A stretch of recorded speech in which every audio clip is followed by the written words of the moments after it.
¿Me escuchan? Sí, profesor. Vale, Sí, perfecto. buenas noches. Buenas noches. Me dicen, por favor, cuando se vea la pantalla.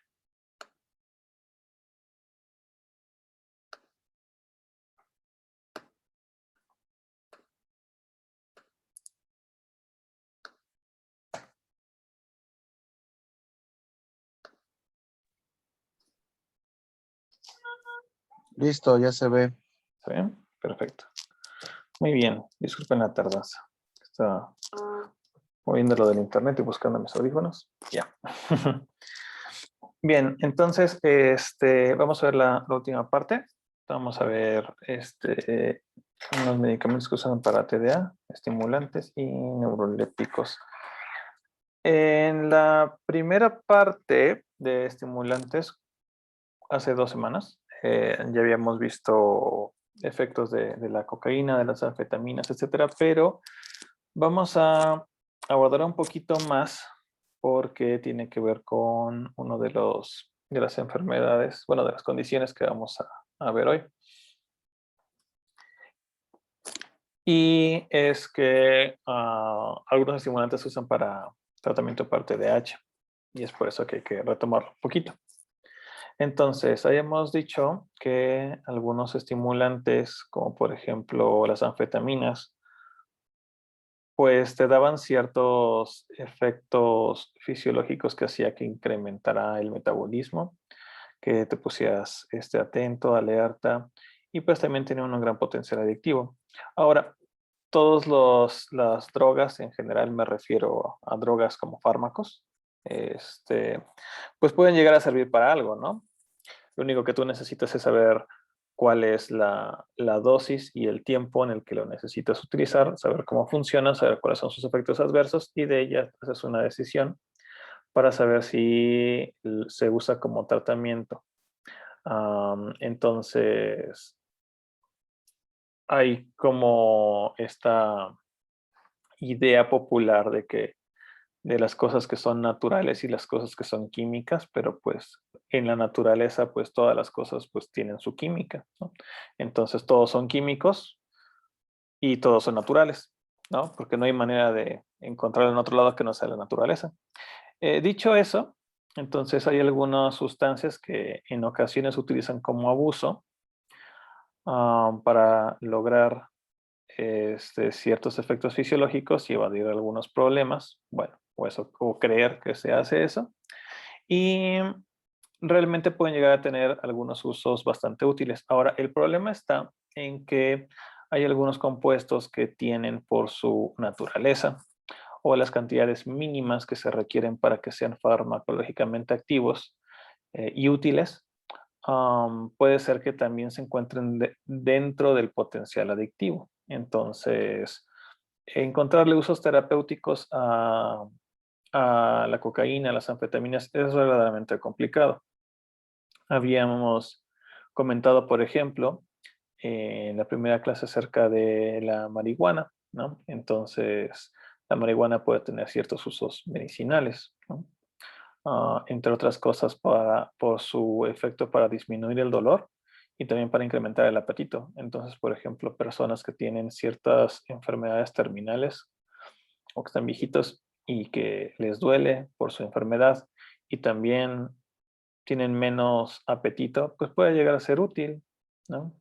Entonces, te sirve para tratar dos problemáticas, ¿no? O sea, una que es el dolor de su propia enfermedad y la otra es que no quiera comer y ahora sí va a querer comer, ¿no? Le da el famoso monchis, ¿no? Entonces, puede llegar a ser útil para ese tipo de personas y en una estrategia terapéutica, ¿no?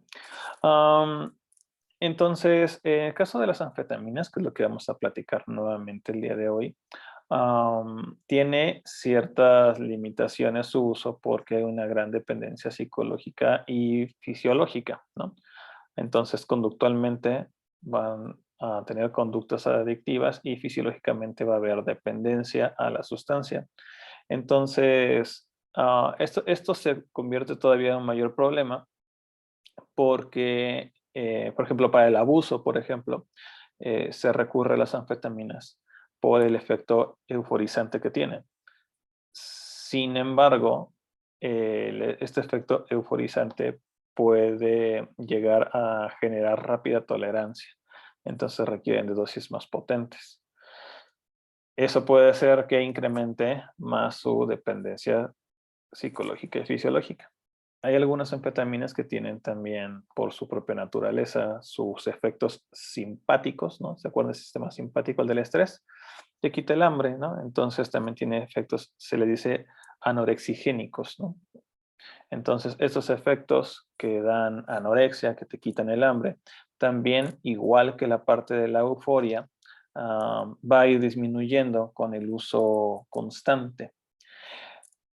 El problema está en que disminuye la sensación como placentera, disminuye o sea, es menos fuerte el que te quite el hambre y para acabarlo de fregar, el resto de los efectos tóxicos a nivel del sistema nervioso, pues puede que no se vean afectados. Entonces, lo que, lo que te hace daño se mantiene y lo que muchas veces buscan para sentirse mejor, pues va en disminución. Entonces, pues está feo.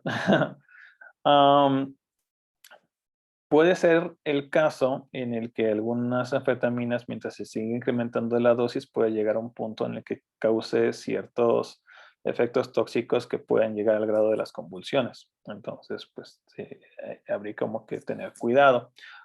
Ahora, ya diciendo que esta anfetamina es que se usa de manera ilegal en la mayoría de los países y,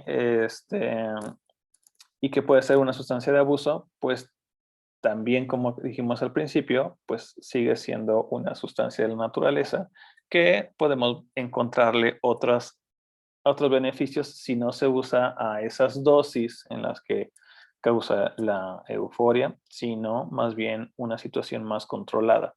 Y entonces podemos ver que podemos utilizarla para algunas situaciones muy puntuales, como pueden ser los problemas conductuales del trastorno de déficit de atención con hiperactividad. Y eso es algo bastante curioso porque una anfetamina es un estimulante. Entonces, es un poco, es muy como contraintuitivo, ¿sabes? Es muy paradójico. Un niño que tiene hipercinesia, que tiene hiperactividad, que está todo el día para arriba y para abajo, le vas a dar un medicamento que le va a estimular, sería como, no sé, o sea, como el niño mal portado que aparte de todo le das un montón de dulces, ¿no? Así como ya va a estar como loco sin parar. Pero no, porque en la dosificación en la que se encuentra, mm, va a poder compensar un poquito el, el déficit que tiene en su circuito neuronal, que le hace falta un tanto de norepinefrina, ¿sí? Entonces, hay ciertos neurotransmisores que se han asociado al trastorno de déficit de atención con hiperactividad, y entre otros está la disfunción del locus coeruleus, que es el que se encarga de iniciar la vía noradrenérgica a nivel del sistema nervioso central. Entonces, digo que es curioso porque uno pensaría que este niño tendría como mucha más de la que debería, pero no, en realidad tiene un tanto menos. Entonces, el darle una dosis adecuada a la edad por kilogramo de peso va a hacer que esa falla que estaba ahí un poquito se pueda compensar. Entonces, la hipercinesia disminuye en vez de aumentar. Creo que es uno de los efectos como muy curiosos, ¿no? De ese tipo de tratamiento que no se pensaría de buenas a primeras. Ujú. Entonces, si hablamos de las anfetaminas así en general, estaríamos pensando en que pudieran tener acciones que incrementen la cantidad de actividad en el cuerpo. Y las anfetaminas van a tener un efecto pues bastante parecido a lo que sería la cocaína, solo que hay algunas diferencias que vamos a ver ahorita. Entonces, algo que hace es que va a estimular todo el eje cerebroespinal, es decir, va a empezar a estimular del cerebro, va a seguir hacia el tallo, también va a seguir por la médula, o sea, todas las zonas del sistema nervioso central están activadas. Um, entonces, esto va a tener como consecuencia, por un lado, si estamos pensando como de arriba para abajo, vamos a tener ciertos cambios conductuales, ¿no? Entre algunos puede ser la inquietud, esta sensación de aumento de energía, lo que también te da impulsividad y también puede modificar cierta toma de decisiones, sobre todo para las de alto riesgo, ¿no? Se va a tener esa sensación eufórica, va a incrementar el estado de alerta. Entonces, uno de los grandes pilares del estado de alerta en el sistema reticular activador ascendente es justo el eje noradrenérgico. Entonces, la actividad del locus ceruleus es muy importante para que nos mantengamos despiertos. Por lo tanto, va a hacer que nosotros estamos súper despiertos. Si había algún tipo de somnolencia, pues la va a quitar. Ahora, va a estar activando de manera indirecta al sistema nervioso simpático. Entonces, lo que va a hacer son todas las características del estado del estrés. Entonces, estas características van a tener que ver con el incremento del metabolismo, es decir, hay una salida de los almacenes de glucosa que se tienen en el hígado, por ejemplo. Entonces va a ser glucólisis, glucogenólisis, y va a sacar energía donde pueda. Entonces va a agarrar a las proteínas y a las grasas para activar la vía de la gluconeogénesis. Entonces vas a tener un gran como rush de energía, vas a tener un incremento en tu glucosa sanguínea y eso lo que va a hacer es, por un lado, te va a dar suficiente energía para hacer cosas y moverte. Entonces vas a estar como con una gran sensación de energía y como tienes un momento transitorio de la glucosa alta, es decir, de hiperglucemia, entonces los centros que se encargan de regular el apetito van a pensar que acabas como de comer, ¿no? Entonces, o sea, que acabas de comerte como muchos dulces, para decirlo de alguna manera. Entonces no te va a dar hambre porque el centro del hambre se activa con la hipoglucemia. Entonces, cuando tienes la glucosa baja, empiezas a sentir como esa molestia en la panza, que sientes dolor de cabeza, te mareas, te pones de malas y quieres ya comer. Entonces, mientras tengas este sistema activado, eso no va a pasar porque va a entender tu cuerpo que tienes suficiente energía y no tienes que buscar más. Entonces, esta actividad, vamos a decirle que es anorexogénica, es decir, que va a generar anorexia, que no vas a sentir hambre. Y para poder llevar esta glucosa a todas las partes de tu cuerpo y que esta energía genere movimiento, pues vas a tener que echar a andar tu sistema cardiovascular. Entonces vas a tener taquicardia, como pueden ver en la imagencita, ¿sí?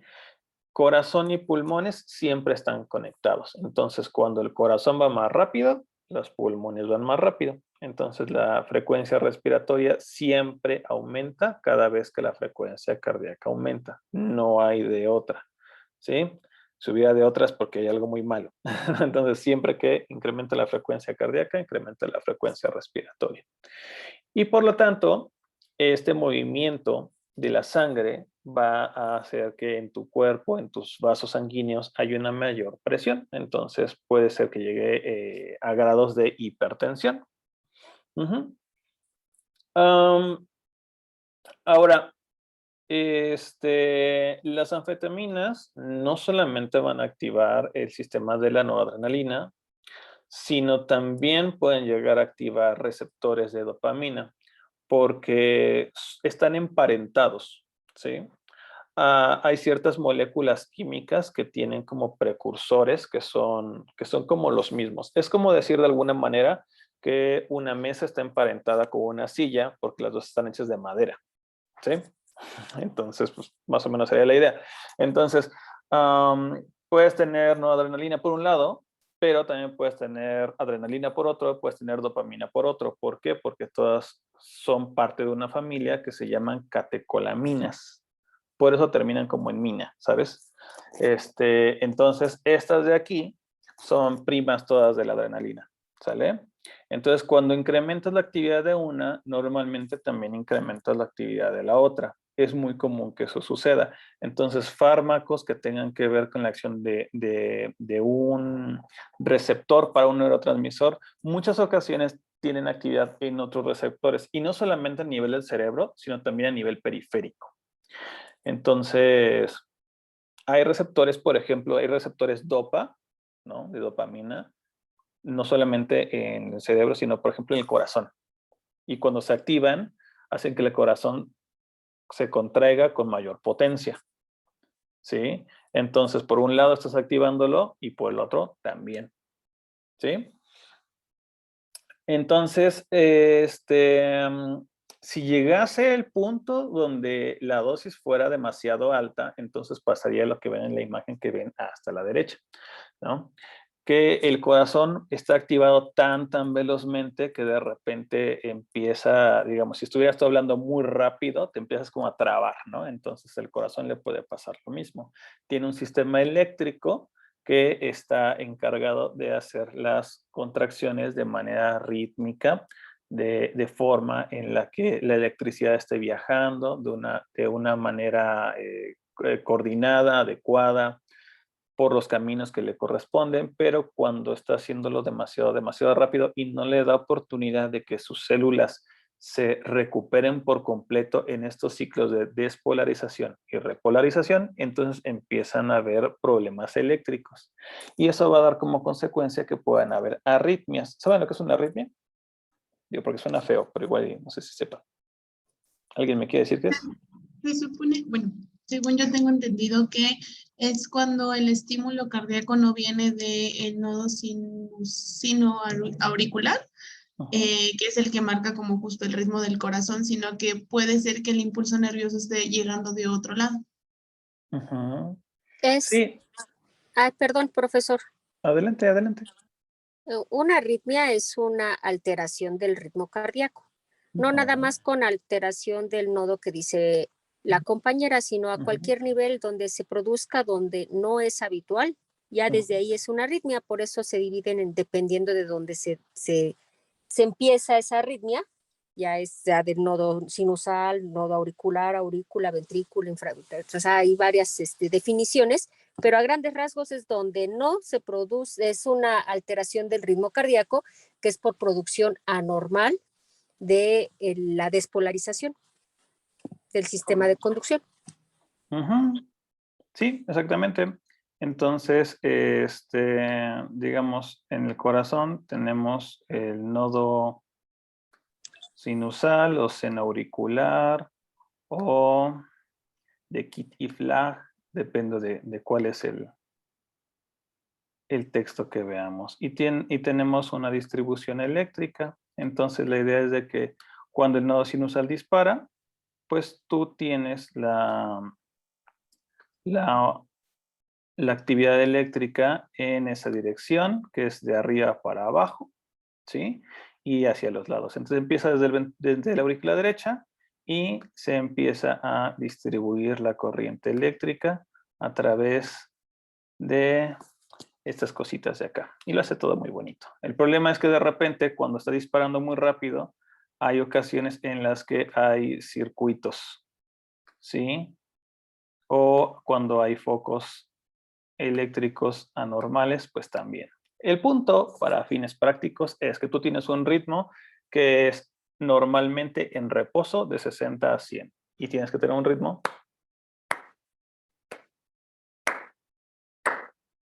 y si pierdes el ritmo, entonces escucharía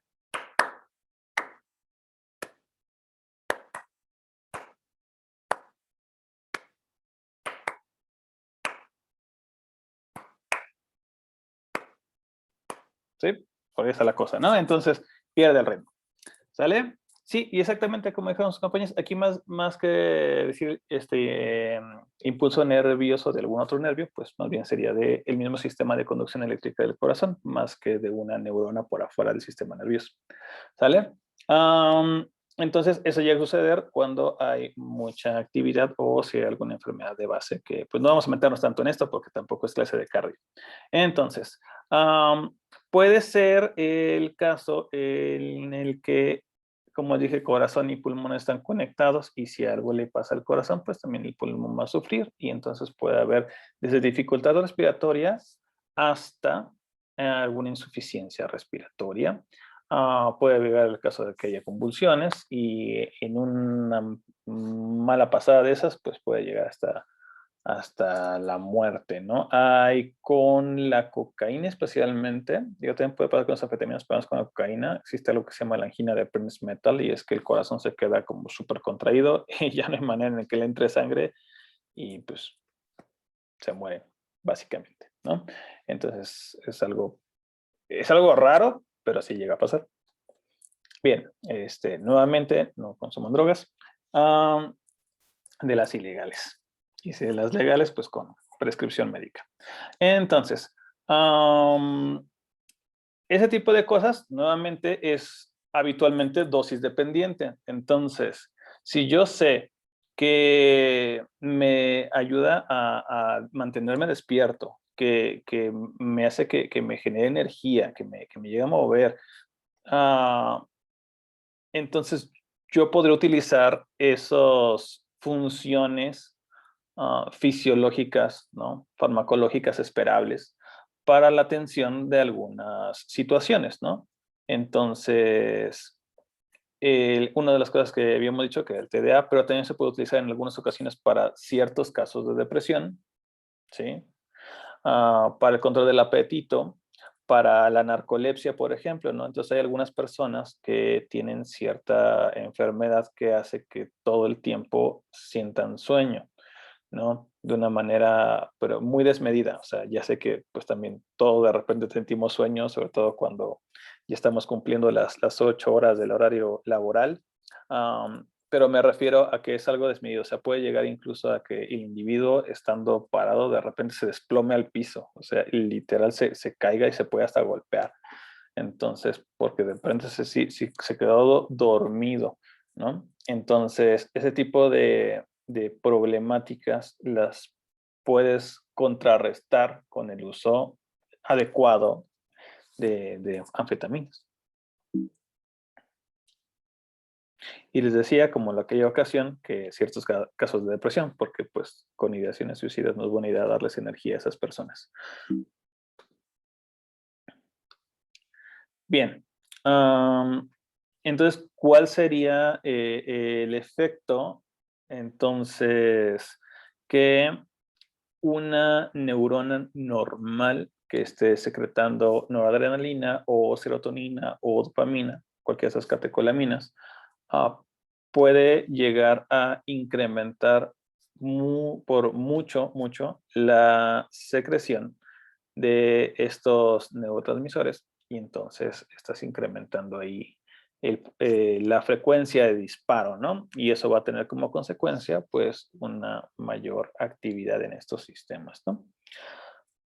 Entonces, básicamente lo que hacen es lo que tenías ya almacenado, lo vas a tirar mucho más rápidamente, con mayor frecuencia, por más tiempo.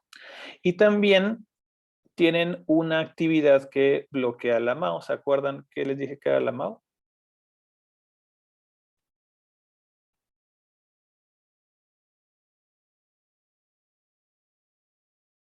Esas caritas de ay. ¿Es la monoaminooxidasa? Ajá, sí, sí, sí. ¿Y te acuerdas qué cosa era? Es un no. Es un receptor ¿no era un receptor? No, los receptores están por afuera de la membrana. La MAO está dentro, es una enzima. Está dentro ¿Es de la célula. facilitador? ¿Qué? ¿Facilitador?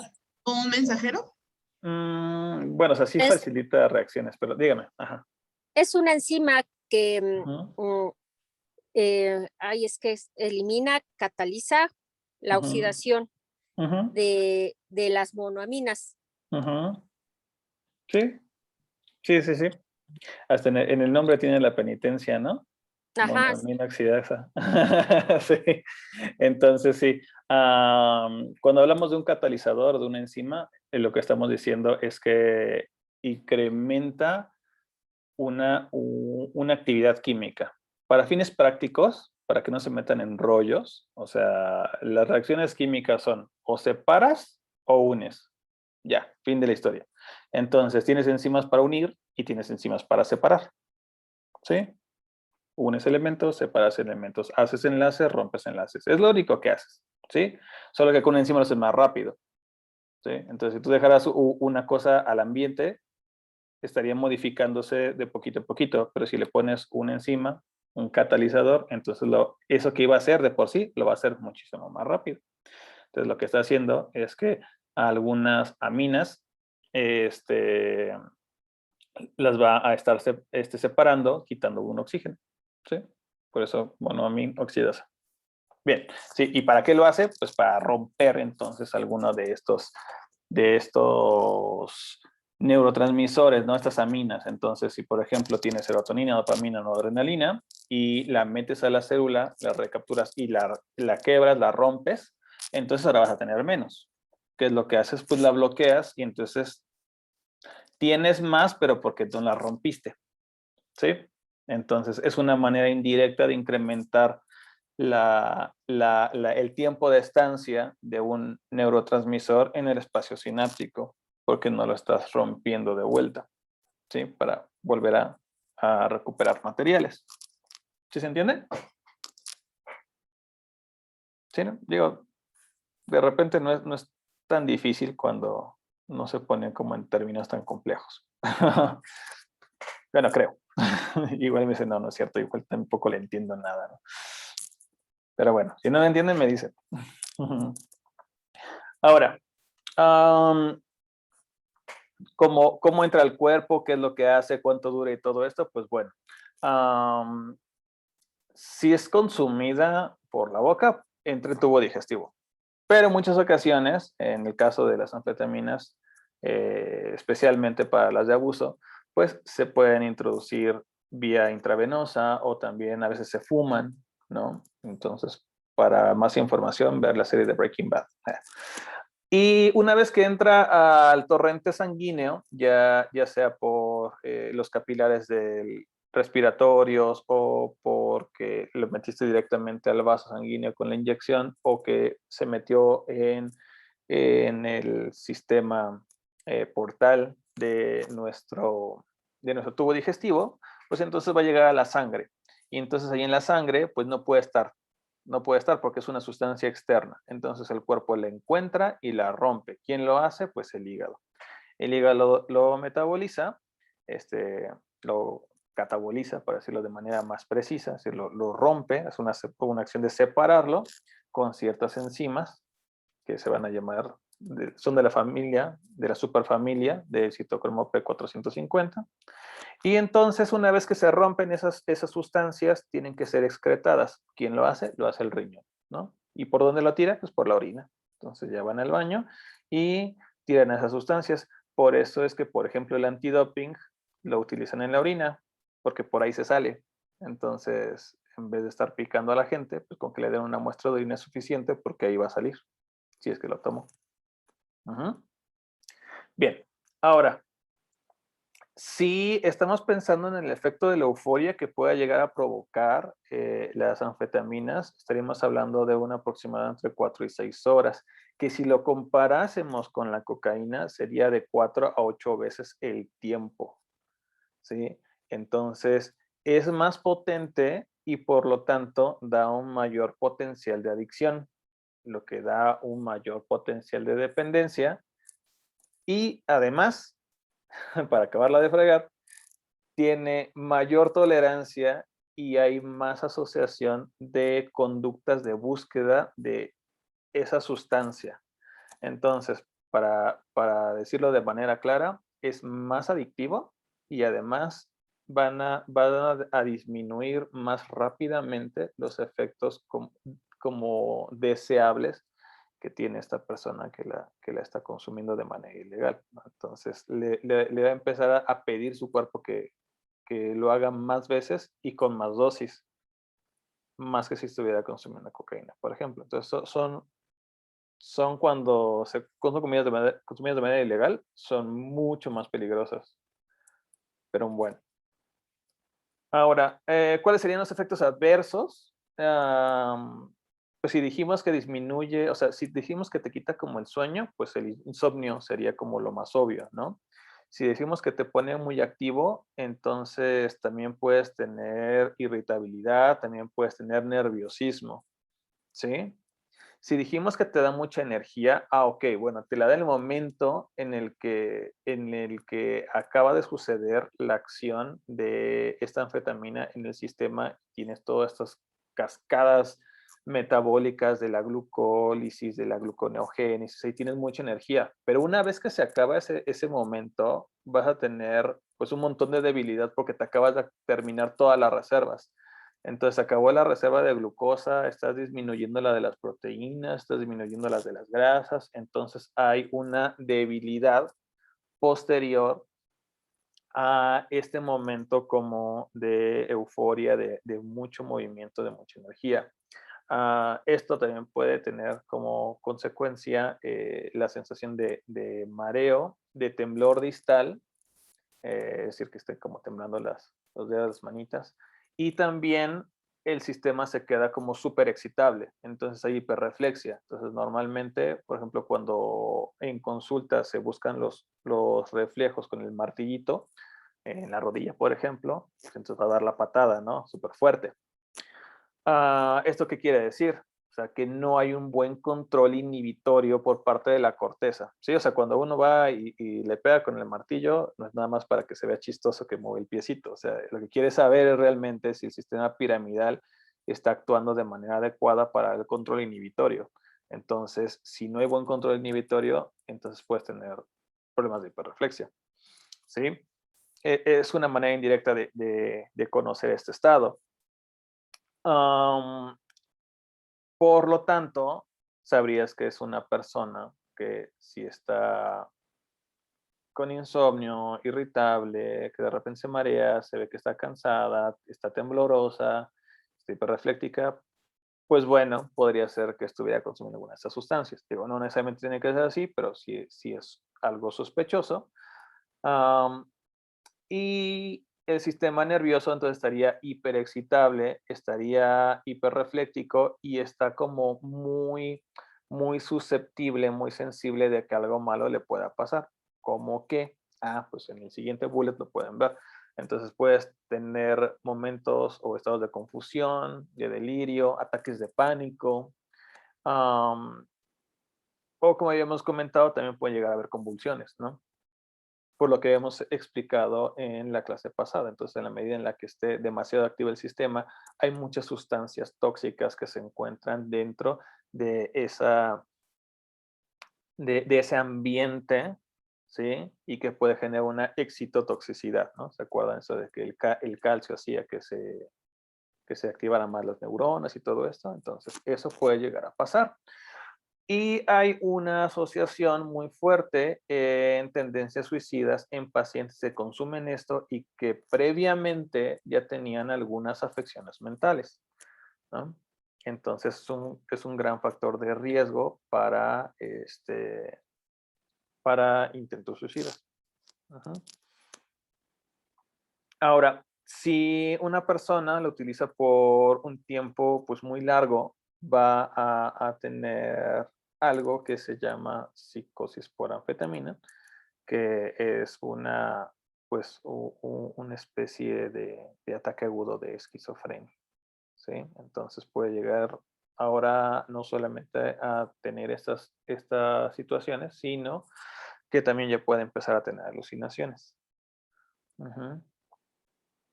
También de la dependencia física y psicológica, ¿no? ¿Al momento hay alguna duda? Bien. Sistema nervioso fue lo que estábamos viendo de manera más concienzuda, ¿no? Hace un momento.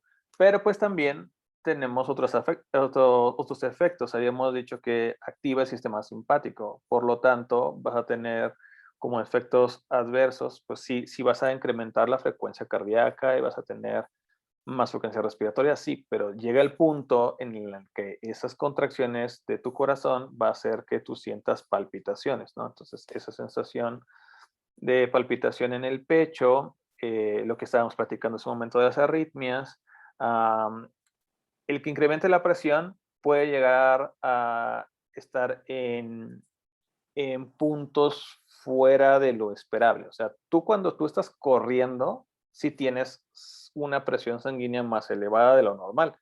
Entonces, si tú vas de repente al doctor y te dice que tienes, no sé, 110/70 de presión, dices, pues estoy bien. Pero si estuvieras corriendo y en ese instante te paras, te toman la presión, o sea, puede llegar a incrementar a 150/90 o cosa por el estilo, 95, podría ser normal. ¿Por qué? Porque en ese momento estás utilizando la presión de tu sangre para hacer una actividad física. Ahora, hay ciertos puntos de corte donde dices, bueno, independientemente de que estés haciendo ejercicio, pues idealmente no debías de superar los 180 milímetros de mercurio. Entonces, puede llegar a que lo superes. Y eso puede ser peligroso porque puede reventar un vaso sanguíneo en algún lado del cuerpo. ¿Sale? El dolor anginoso, aquí lo escribí mal, no es con U. Entonces, ahí donde dice este de aquí, le quitan la U, por favor, con sus notas. El dolor anginoso. ¿Saben qué es? ¿Saben qué es una angina de pecho? Es ese dolor que... bueno, no sé Sí, si alguien abrió el micrófono. Ajá, diga. es un dolor opresivo a nivel de tórax en la parte anterior que se irradia normalmente al brazo izquierdo y al cuello. Ujú. Evidentemente es un dolor característico. La gente dice que es como si le cayeran unos ladrillos, una piedra encima. Es un dolor característico de un espasmo o de una obstrucción de las arterias coronarias. Ujú, ujú. Sí, o sea, es el dolor que se menciona, por ejemplo, cuando alguien está infartando y que normalmente lo que se espera es que ese dolor con esas características que mencionó su compañera incremente con la actividad. ¿Sale? Usualmente está acompañada de dificultad respiratoria. ¿Va? Y cuando decimos colapso circulatorio, es una manera bonita de decir que ya, ya te estás yendo. Es el choque, ¿sale? Entonces, digo, hay diferentes maneras de decir un estado de shock, porque muchas veces el estado de shock se utiliza ese término como para decir que algo te impresionó mucho y como que necesitas un tiempo como para recuperarte. Pero cuando estamos hablando del sistema circulatorio, el choque o el shock es un colapso del sistema y eso significa que la sangre que está volviendo al corazón no es suficiente, ya sea porque el corazón no puede o porque le falta sangre. Y eso es mortal. O sea, la gente se muere de choques, ¿sí? En ese sentido la palabra choque, ¿sale? Entonces, eso sí es muy, muy, muy peligroso. Vale. Otros efectos adversos, cefalea, escalofrío, diaforesis. ¿Alguien sabe qué es diaforesis? Es el sudor frío. Sí, un incremento en la sudoración, correcto. Se siente frío porque como tienes vasoconstricción periférica, entonces tu piel está fría. O sea, realmente el sudor no está frío, tu piel es la que está fría y sientes que está frío. En el sistema digestivo, pues la anorexia que ya hemos dicho, ahora le vas a agregar náusea, vómito, pueden haber algún tipo de cólico en alguna parte del abdomen y también puede haber diarrea. Puede haber diarrea porque hay una parálisis del intestino cuando está activo este sistema, lo que hace que la comida que se encuentra ahí dentro no se mueva un gran tiempo y el intestino tiene cierto mecanismo para que cuando haya algo dentro de él, secretes más agua. Entonces, como secretas más agua para diluirlo porque no se mueve, entonces ya cuando ya se puede mover, ahora sí sale todo líquido. ¿Sale?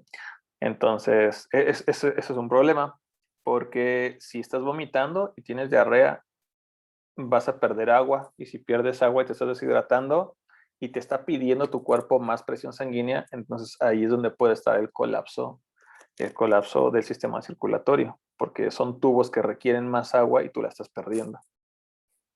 Entonces, eso es peligroso. ¿Qué otra cosa? Si hay sobredosis, usualmente se utiliza algún tipo de bloqueador adrenérgico, ¿no? Entonces, si activa el sistema de la adrenalina, pues lo que haces es bloquear el sistema de la adrenalina.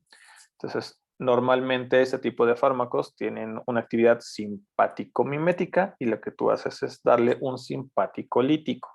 Si no les suenan estos nombres, lo que quiero decir es, cuando tú mimetizas algo es porque lo haces parecido. Entonces, si es un simpático mimético, significa que estás haciendo las veces del sistema simpático, estás haciendo las veces de la actividad de la adrenalina. Ahora, si utilizas un fármaco como el que ven hasta abajo, que dice la clorpromacina, que es simpático lítico, la lisis es ruptura. Entonces está rompiendo la actividad del sistema simpático, está rompiendo la actividad del estrés o de la adrenalina. ¿Sale? ¿Y qué es lo que haces? Cada que quiera llegar uno de estos químicos al receptor adrenérgico, pues antes tú te le adelantas y lo bloqueas. Entonces ya no se activa. ¿Sí? Entonces así es como funciona un bloqueador alfa. ¿Sí? Los receptores del sistema adrenérgico, hemos dicho la vez pasada, se dividen en alfa y en beta. Entonces, en este caso estaríamos utilizando un bloqueador alfa. ¿Sí? Va a depender del caso.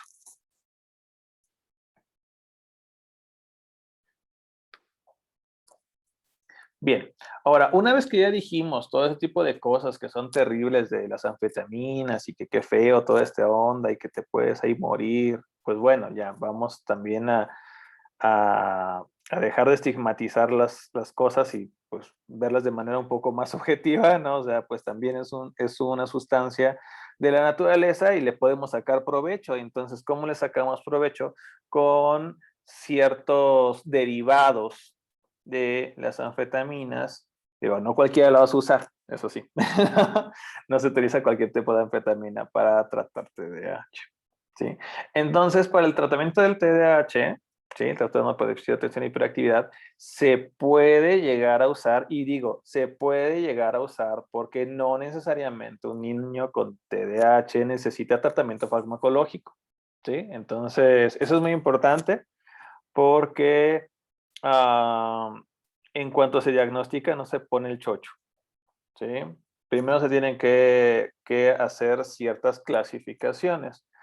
Saber si es un caso leve, uno moderado, un caso que es más grave. Entonces ya de entrada tienes que clasificar a una persona con este diagnóstico. ¿Sí?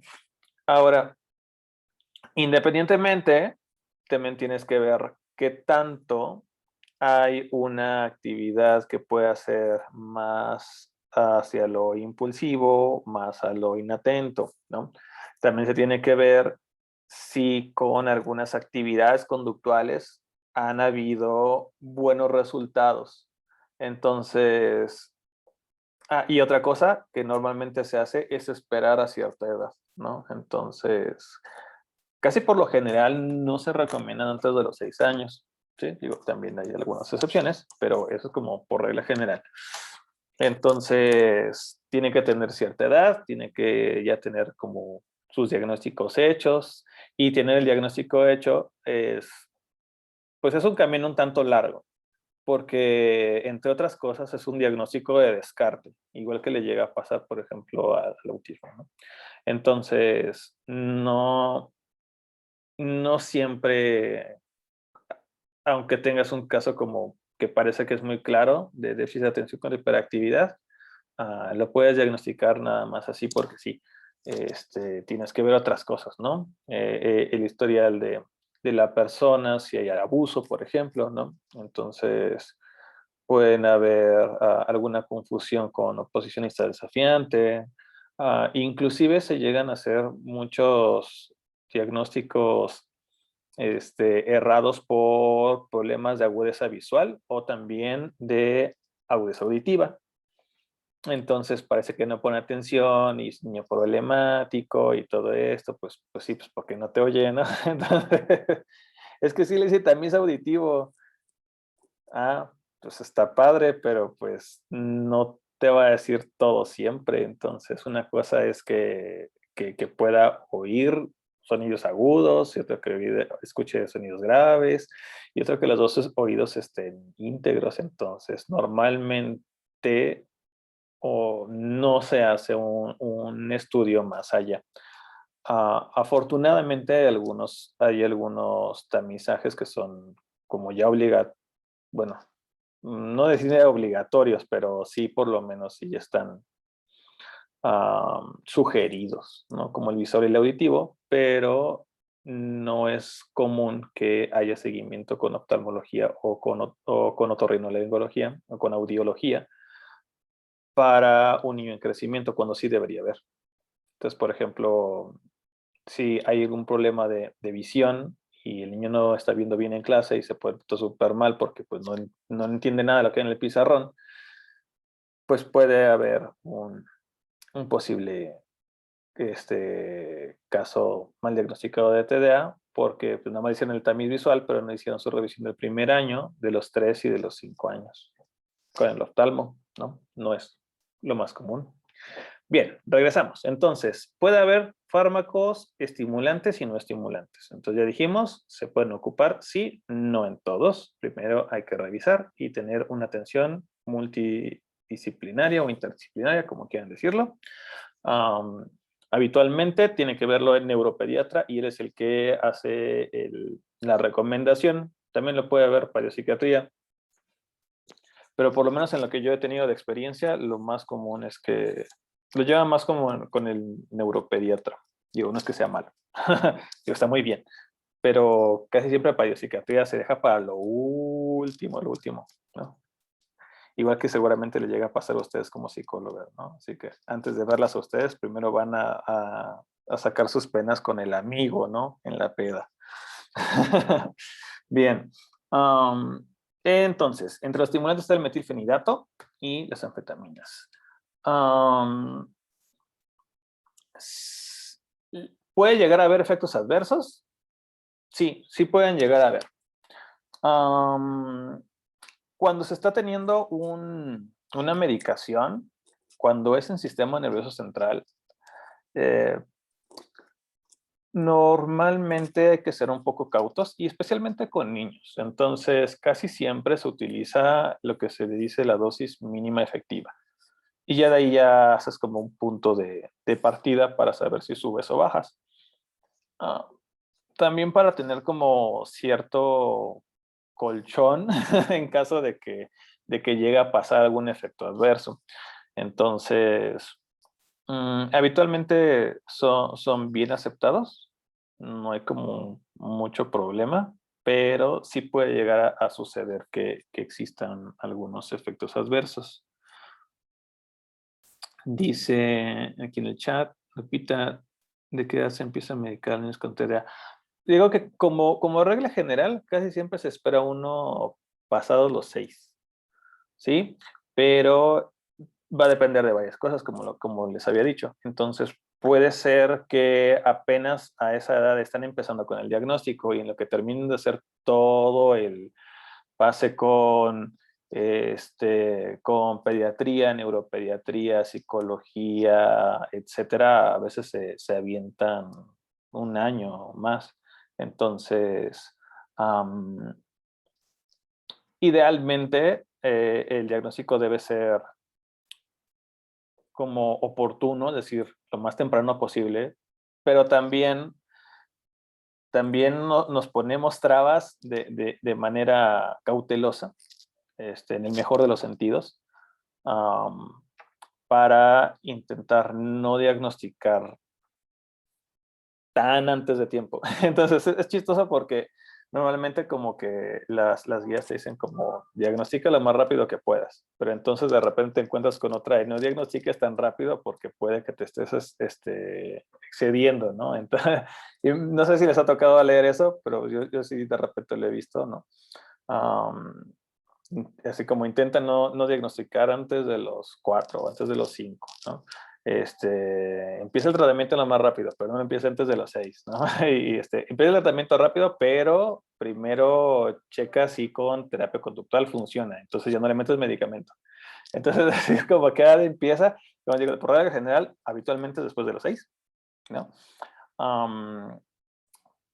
Y que ya haya tenido por lo menos un tipo de abordaje donde se haya intentado alguna actividad de carácter como conductual antes de iniciar el fármaco, ¿sí? Digo, hay que ser prudentes, como digo, sobre todo con los niños. Entonces, espero haber respondido tu pregunta. Porque entre que sí que no, ¿verdad? Pero bueno, así son las cosas. Entonces, ¿qué pueden encontrar? Agitación, puede haber hipertensión, que también eso no salta tan a la vista como con los adultos, ¿eh? La hipertensión arterial en los niños, o en los pediátricos, ¿no? Vamos a decir pediátricos por debajo de 18 años. Porque sus valores de tensión arterial no son los mismos que los adultos.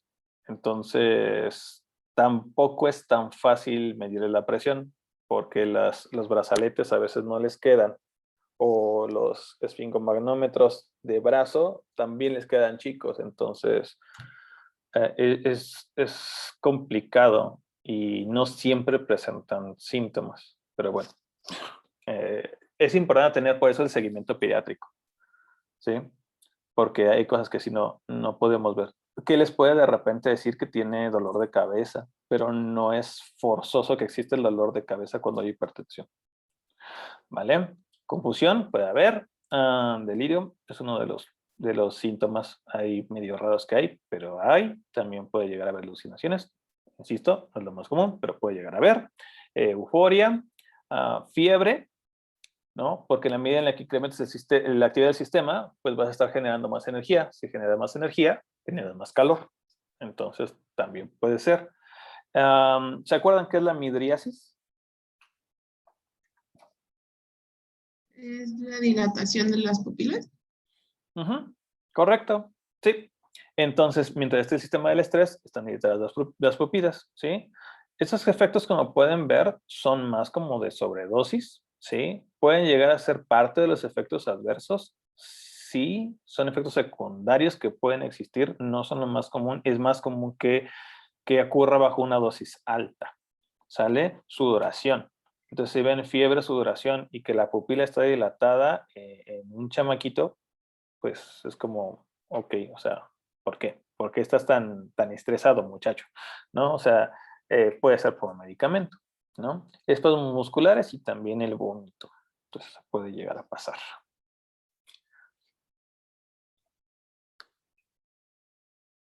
Ahora, El que es el no estimulante, ¿no? Aquí ya esto ya no es anfetamina, esto ya está en otro tipo de familia de fármacos, pero lo vemos de una vez porque estábamos hablando de TDAH. Sería la tamoxifetina, ¿no? Y lo que va a hacer es inhibir la recaptura de noradrenalina a nivel presináptico, ¿no? Entonces, muy parecido a lo que ya hemos visto en la otra clase, ¿no? Entonces, tenemos nuestro botón axonal de la presinapsis. Vamos a ponerle aquí PS de presinapsis. Tenemos nuestra hendidura sináptica, este espacio sináptico. Y tenemos a nuestra postsinapsis. Tenemos a nuestra postsinapsis. Entonces, el neurotransmisor que está saliendo aquí sería la noradrenalina. Vamos a ponerle NE. Y en un momento dado va a ser recapturada para que volvamos a tenerla adentro disponible en la presinapsis para que vuelvas a hacer una nueva sinapsis y para que la quites del espacio sináptico y no esté todo el rato activando la postsinapsis a lo loco, ¿no? Entonces, al momento en el que inhibe su recaptura, mantiene la noradrenalina más tiempo afuera y entonces activas más ocasiones a la postsinapsis, ¿sí? Entonces es muy parecido a lo que habíamos visto previamente, ¿no? Incrementamos la actividad sináptica. Bien. También, como les decía, si tú tienes una actividad en una catecolamina del cerebro, pues muy probablemente lo tengas en otra. Entonces, también incrementas la de la dopa. Entonces, si se fijan, casi como todas estas actúan en estas dos, ¿no? De alguna u otra manera, ¿sí? En este caso particular, vamos a estar tirándole a llegar a la corteza prefrontal, ¿no? Entonces, hay ciertas asociaciones que hemos comentado, una es con la noradrenalina, otra con la dopamina, en ciertos circuitos cerebrales. Y lo que vamos a buscar entonces es ayudarle a este chico por estas dos vías. Puede tener una efectividad a corto plazo, puede tener efectividad también en largo plazo. Como les decía, se les da a partir de los 6 años por regla general, siempre que hayan cumplido con el resto de requisitos, ¿no? Entonces, casos leves, que esté funcionando una terapia conductual, pues, ¿para qué le das a dar chocho? O sea, si ya está pudiendo y no está tan fuerte. Ahora, si es un caso grave, pues bueno, entonces ya podemos pensar en iniciar el fármaco de manera como mucho más anticipada, o a la par de la terapéutica conductual, y en la medida en la que se vean resultados y avances, entonces ya se podría pensar en algún momento dado, pues, o ir retirando el fármaco, o reducir la dosis, o seguirla manteniendo dependiendo de cómo evolucione, ¿no? Termino de hacer una vez al día. Afortunadamente, las actividades que tienen en los receptores para el corazón no son altas, entonces hay un potencial cardiotóxico que es muy bajo, entonces eso también está muy bien. Y lo que es muy importante en los niños en desarrollo, pues es el crecimiento, ¿sí? Entonces no afecta el crecimiento, por lo tanto se considera un fármaco que es bastante seguro. Dice Lolita, ¿cuál sería un caso muy grave para pensar en medicar? Pues mira, si tú te vas, por ejemplo, al DSM-5, vas a encontrar como un listado, ¿no? De, de puntos a evaluar en un caso a diagnosticar con TDAH. Entonces, hay casos, como les decía, que son predominantemente inatentos y otros que son predominantemente impulsivos hiperactivos. pero también hay casos en los que las dos están, ¿no? Entonces, si tú sumas la mayoría de ellos y están en los dos y le afecta o está teniendo problemas en sus contextos, porque eso es muy importante y eso lo dice bien claro el DSM, que no, o sea, no solamente es el hecho que existan los síntomas, sino que estén repercutiendo en sus actividades. Entonces, en la dinámica familiar, en la dinámica escolar, etcétera. Entonces, si está sucediendo, entonces podéis considerar que estés incrementando la gravedad del caso. Si quieres verlo como de manera como muy sencilla, mientras le sumes más síntomas, mientras más del checklist tengas completo y esté afectando a sus actividades, su interacción en el entorno, entonces ya podrías pensar que es un caso más grave. También lo que se hace cuando se tienen estos protocolos de diagnóstico es aplicar pruebas psicométricas, ¿no? Entonces, hay pruebas, por ejemplo, de evaluación de funciones ejecutivas, y ahí sí puedes ver como de manera como muy, muy gráfica, muy palpable, qué tan grave es el caso. Entonces, normalmente se hacen pruebas de inteligencia, de funciones ejecutivas. Entonces, cuando ves que están los cocientes muy por debajo de donde tú quisieras, ya es un testimonio más fiel de que sí es un caso que es más severo, y no solamente porque está sumando sintomatología, ¿no? Sino que también ya hay prueba que te da como con numerito que está por debajo de la media. Entonces ahí ya puedes decir, pues mira, es un caso severo, porque mira, tiene esta función, esta función, esta función, esta función, están mal, ¿no? Y el CI la está calificando bajo. Entonces, pues, agua pasa por mi casa, ¿no? Así es como se realiza. Por eso digo que es un tanto tardado, ¿no? Pues cuántas citas tienes que tener para hacerle todas las baterías, ¿no? Asumiendo que ya estás encaminado en el diagnóstico. Se tardan en llegar al diagnóstico. No, nos tardamos, ¿no? Porque yo también trabajo de eso, ¿verdad? Entonces sí nos tardamos mucho. Ahora, efectos adversos de la tamoxifetina. Puede haber náuseas, ¿sí? Ahorita vamos a platicar en un momento más qué onda con lo de las náuseas y el vómito, porque de repente están aquí. Y también en el otro fármaco. Y en los que vienen también. Hay disminución del apetito.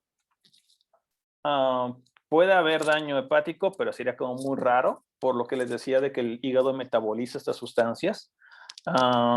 Hipomanía puede haber, edema neurótico. Entonces, como estás modificando la cantidad de neurotransmisor que estás sacando, hay algunos receptores a nivel periférico que te dicen cuando tus vasos sanguíneos se hacen más dilatados o se contraen. Entonces, eso puede hacer que de repente se abran más de la cuenta, esté saliendo más agua y te hinches, ¿no? Te hinches de algunas partes del cuerpo. ¿Sale? El rash sería el eritema, o también se le conoce como... sería como un enrojecimiento de la piel, ¿no? Para fines prácticos. Y puede haber casos donde pues, saliera algún tipo de urticaria, es un decir, ¿no? Porque la urticaria per se, si fuéramos a una clase de dermatología, pues sería un tipo de lesión cutánea muy concreta, que serían las ronchas, pero bueno. Dice Lupita, conozco un caso que en 2 sesiones le diagnosticaron a un niño de 3 años y lo medicaron. Mira, qué bien. Súper. Sí, pues depende mucho del equipo y la claridad del caso. Los recursos que se tengan, ¿no? Los conectes también, ¿no? Porque a veces pues también es un poquito difícil, ¿no? Cuando tienen que ir a sitios públicos, ¿no? Y le dan cita para ver cuándo. Ahora, lo que viene en rojo es, aunque los efectos adversos son los más comunes, los que vienen a la izquierda, a la derecha pueden llegar a suceder estos, no es lo más común, pero nada más hay que estar atentos por si las dudas, ¿no? La agitación, ¿no? Que la persona esté irritable. Los pensamientos suicidas, bueno, aquí es una asociación con el fármaco, yo soy un poco como ¿cómo decirlo? Como que no me gusta asegurar ese tipo de cosas, ¿no? Porque se me hace como muy reduccionista el pensar que un químico va a hacer que te pienses en suicidarte, ¿no? O sea, hay como más cosas asociadas, ¿sí? Pero sí este tipo de condición sí es un factor de riesgo para ese tipo de conductas y am, puede llegar a ser facilitado con el consumo de algunos fármacos, eso sí. Conductas de autolesión o cambios en la personalidad también pueden llegar a observarse de repente. Sí, ahora vamos a darle una vueltecita a la hoja, ¿no? Para platicar de neurolépticos, ¿sale? Porque si no se nos acaba el tiempo. Entonces, todavía nos queda un buen ratito, ¿sale? Pero sí hay que acabar el tema. Porque también está padre. Entonces, en el caso de los neurolépticos, sería básicamente lo que significa sería que duerme al sistema nervioso, ¿no? Entonces, eso significaría literalmente un neuroléptico. Ahora, en muchos lugares, muchas personas les conocen de manera más coloquial como antipsicóticos, como antiesquizofrénicos o también como tranquilizantes mayores. ¿Sí? Por los usos en los que se llegan a requerir, ¿no? Entonces, por ejemplo, si alguien ha llegado a trabajar con personas psiquiátricas y de repente se ponen muy difíciles, empiezan a ponerse agresivas o demás, llegan con medicamentos, no, pues, tráete una de Aldol, ¿no? Que sería el aloperidol, ¿no? Y entonces, le inyectan y se tranquiliza, ¿no? Tranquilito se lo llevan los enfermeros, los camilleros y ya lo amarran así con tranquilidad. Sí, llega a pasar. Entonces, por eso de repente pueden llegar a tener diferentes nombres. Van a estar en diferentes como subfamilias, ¿no? Entonces, tenemos a la familia de las fenotiacidas. Esto va a ser dependiendo de su estructura química, ¿no? Van a tener nombres raros, pues lo siento. Ahí sí, no, esto no les puedo decir con palabras más sencillas porque pues así se llaman, ¿no? Entonces, las fenotiacidas tienen al primero, que fue la clorpromacina, que sería como el antipsicótico por clásico. No diría por excelencia porque ya se está dejando de usar porque hay algunos que tienen un mejor perfil de seguridad, pero con pues empezamos, ¿no? A ver cómo es que funcionaban las cosas. Entonces, este es como el punto de referencia con el que los demás se comparan, ¿no? Entonces está la clorpromacina, que es de los pues, más conocidos, más comunes todavía, por el costo. La flufenacina, la clorperacina, la prometacina y la tioridacina. Sí, así, todos tienen nombre para la lengua. Por supuesto, no podemos esperar menos de farmacología, ¿verdad? En otra familia tendríamos a las bencisoxazoles y de ahí el más conocido, creo que probablemente lo hayan escuchado, la risperidona, ¿no? La risperidona es como la estrellita de ahí, la que más se nombra. Tenemos a los dibenzodiazepinas. Entonces, habíamos visto en la otra clase una que se llamaba muy parecido, ¿no? Y en este caso tendríamos a la clozapina, ¿no? Entonces, habíamos visto unas benzodiazepinas, pues son dibenzodiazepinas, entonces son como hermanitas. Tenemos a las butirofenonas, que ahí tenemos al aldol, al famoso aldol o el aroperidol, ¿no? Que es uno de los antipsicóticos por excelencia, de los que se tienen en la mayoría de hospitales y de sitios psiquiátricos para cualquiera que se quiera pasar de listo, se ponga muy, muy violento, tenga su dosis. Y los tiosantenos, que estaría ahí el tiotixeno, Ujú. Entonces, ¿hay más? Sí, pero pues no nos vamos a volver locos aprendiéndonos un montón de nombres de medicamentos.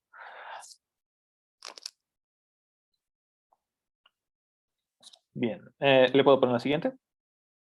Sí, va.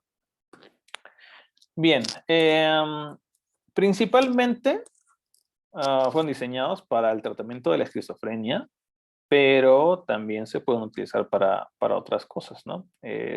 Para la manía, para los delirios, para los ataques como psicóticos agudos.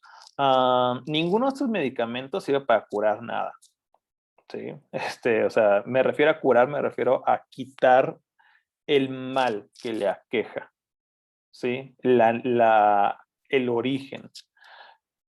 Pero la idea es que el paciente sea funcional, o sea, para lo que le sirve es para regular ahí, balancear la química cerebral y entonces el paciente pueda pues continuar con su vida, ¿no? Con las relaciones que tiene, con las personas, con el ambiente mismo, ¿no? Porque a veces ni siquiera personas, porque andan imaginando cosas que no hay, ¿no? Entonces, sí, en esta relación con el ambiente sería la idea, ¿no? El que sean funcionales, se sientan bien y puedan estar de manera productiva y sana en una sociedad. El efecto que buscamos como antipsicótico per se es bloqueando los receptores de dopamina, ¿sí? Entonces, todos estos de la lista que vieron, todos, por una u otra manera, son bloqueadores competitivos de los receptores de dopamina. ¿Alguien pudiera ser tan gentil de explicar qué es un bloqueador competitivo, un fármaco competitivo de algún receptor?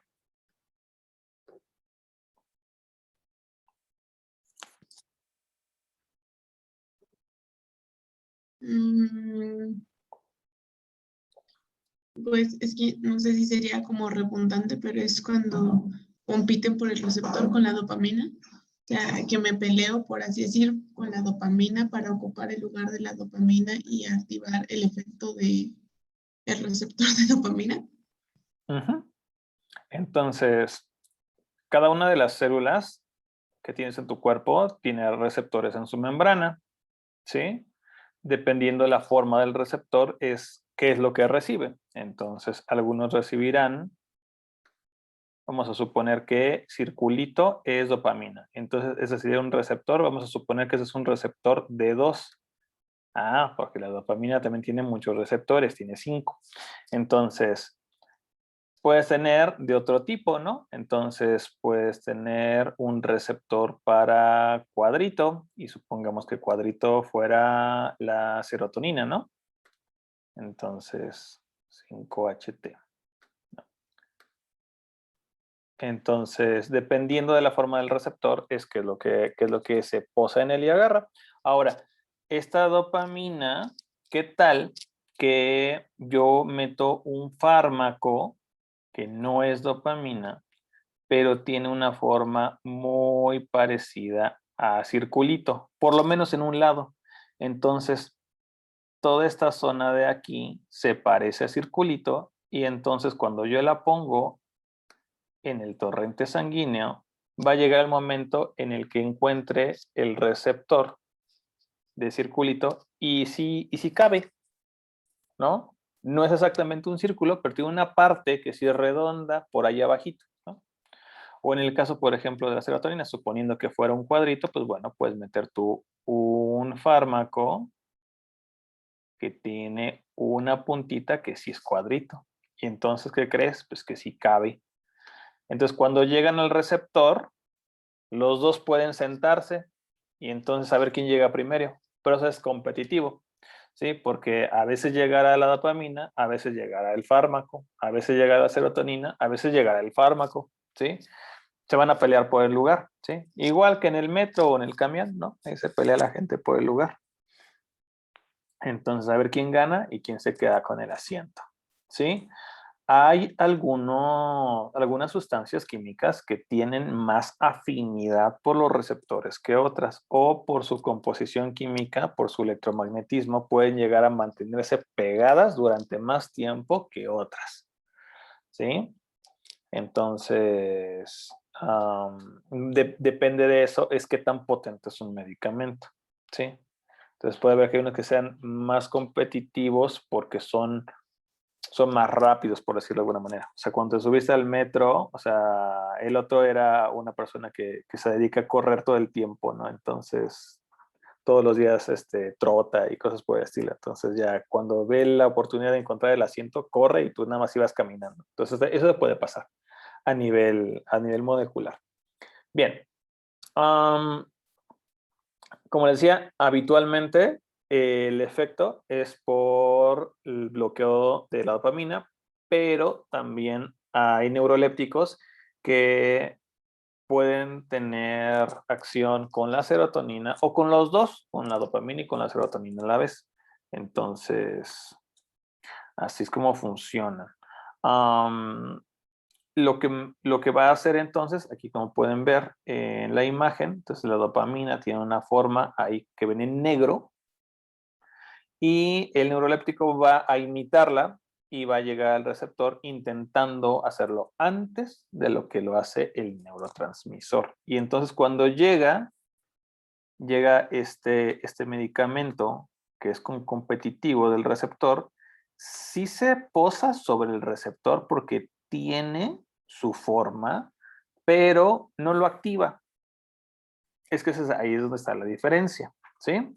Es como, por ejemplo, cuando tienes un personaje de la política en un puesto público, ¿sabes? Entonces, pusieron a fulanita de tal a cargo de la secretaría de lo que tú quieras, pero ella se dedicaba a pintar uñas, o sea, no sabe qué se tiene que hacer en ese puesto importante, ¿sí?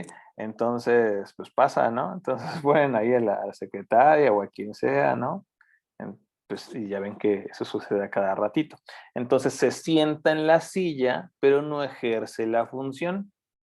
Y lo mismo va a pasar con el medicamento, ¿no? Entonces, se parece a la dopamina, ¿no? Camina como dopamina, huele como dopamina, habla como dopamina, pero no hace lo que hace la dopamina.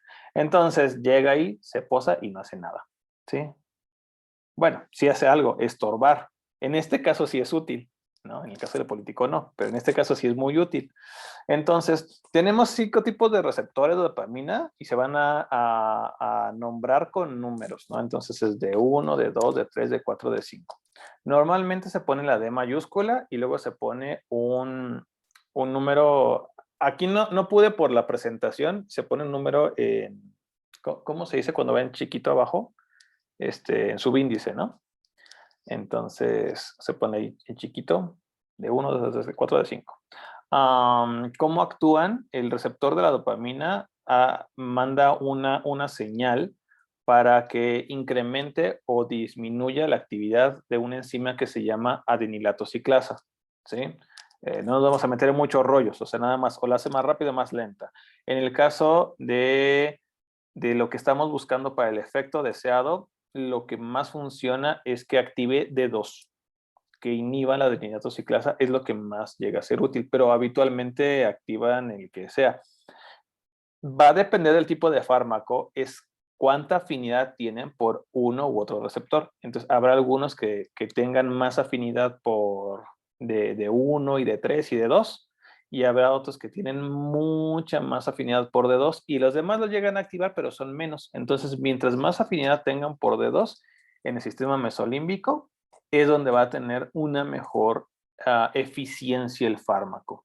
Entonces, por eso tenemos muchos, ¿no? Entonces, al intentar generar más y más medicinas, la idea es que pues, se vayan volviendo más selectivas a este receptor. ¿Vale? Ahora, lo que les decía desde, ya van como 3 veces que lo voy a repetir ya con esta. Si tú activas con alguna catecolamina en uno, probablemente estés activando otro.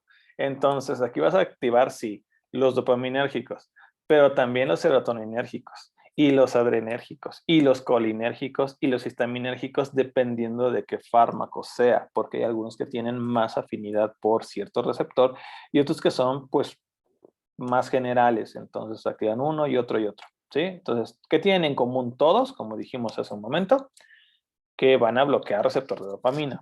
pero también pueden tener otras acciones en otros sitios y eso se traduce en que pueden llegar a tener también más efectos adversos. Pues sí, porque pues hay más efectos secundarios desactivando el sistema colinérgico, por ejemplo, pues porque la diarrea, ¿sí? Puede ser, ¿sí? Ahora, ¿quiénes se encuentran por aquí de repente? Pues bueno, la tioridazina y la clorpromazina activan el receptor colinérgico, que es el sistema parasimpático, ¿no? Para que nos ubiquemos ahí en nuestra mente, ¿qué es lo que hace? Pues ese es el sistema de la digestión y el descanso, ¿sale? La clorpromazina va a estar activando muchos receptores adrenérgicos alfa, entonces va a tener actividades parecidas a las del estrés. Todos, pero especialmente el loperidol, flufenacina y tiotixeno, activan muy bien el receptor de dopamina. La risperidona y la clozapina van a estar activando el receptor de serotonina. Entonces esto va a ser combinado. Entonces dopamina y serotonina, los dos sirven para los efectos que buscamos, ¿sí? Entonces es bastante utilizada la risperidona y la clozapina, ¿sí? De manera general, si se quieren aprender algunos fármacos, apréndanse el loperidol, apréndanse de risperidona y apréndanse de clozapina, que son como mucho más comunes que los demás. ¿Sí? Entonces van a estar escuchando más veces. Sí, porque pues, listota, ¿no? Son muchísimos. Y los receptores histaminérgicos con la prometacina y la clorpromazina van a estar ahí activados. Bien. Las actividades antipsicóticas que buscamos en un medicamento serían entonces, si estamos pensando que sirvan como medicación para evitar la esquizofrenia, pues de entrada disminuye las alucinaciones, por favor, ¿no? O sea, eso sería lo que estaríamos pensando al principio. Entonces, bajar las alucinaciones. También estas personas, pues habitualmente están como agitadas, inquietas, intranquilas. Entonces, la disminución de la agitación y el efecto calmante que tiene también es un efecto que queremos encontrar al utilizar esta medicación. Disminuir la actividad física espontánea, que no sean como tan impulsivos. Y algo que tienen bastante bueno es que no deprimen la función intelectual.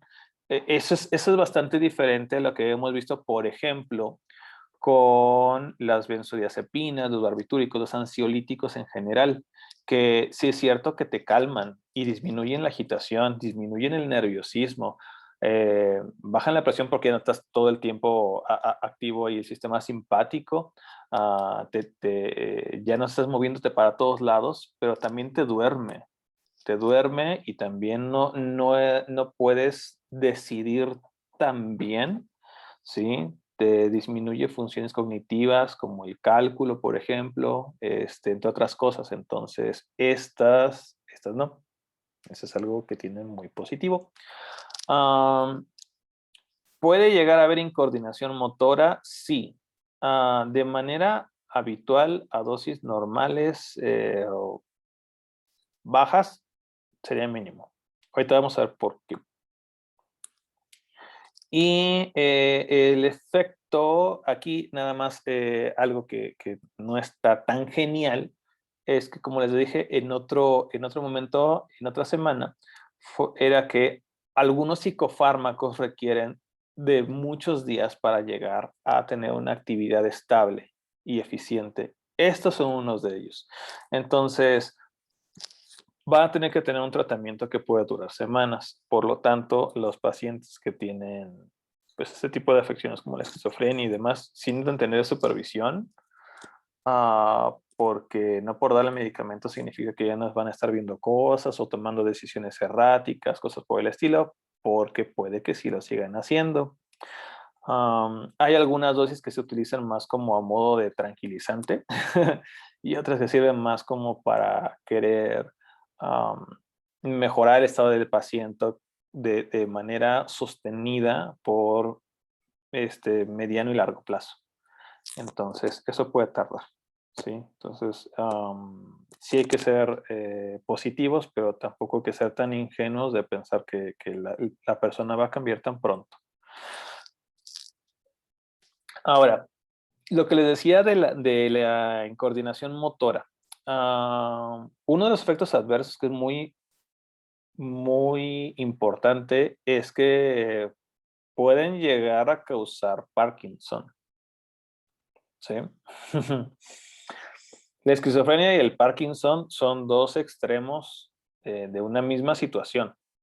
La deficiencia en la actividad del sistema dopaminérgico a nivel cerebral.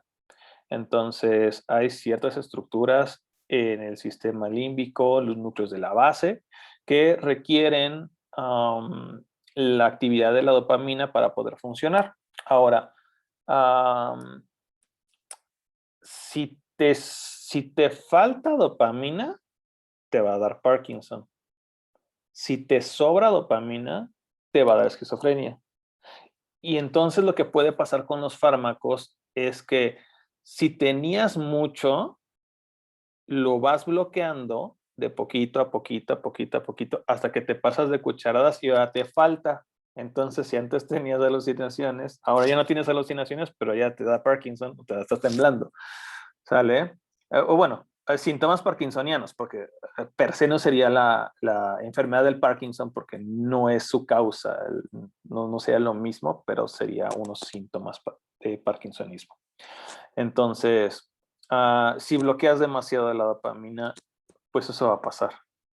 Va a pasar que no tenga suficiente coordinación del plan y ejecución motora. Entonces, la coordinación de la ejecución motora va a estar dada por los núcleos de la base. Y si le quitas y lo sigues bloqueando mucho la dopamina, va a llegar el punto en el que no pueda coordinar agonista con antagonista, es decir, qué músculos se contraen y qué músculos se relajan, y entonces cuando quieras contraer unos, se van a contraer otros y vas a empezar a hacer como una lucha entre cerrar y abrir, entre contraer y relajar.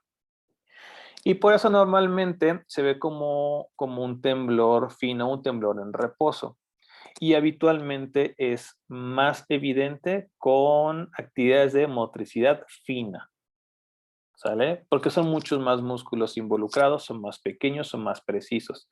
Entonces, mover las piernas, mover los hombros, el brazo, habitualmente no hay mucho problema. ¿Sí? Pero ya querer agarrar algo pequeño, ahí es donde ya empieza la tembladera. O se acentúa de manera más evidente. Puede haber, como les digo, temblor en reposo o inquietud motora. En este caso, como ven, es acaxia.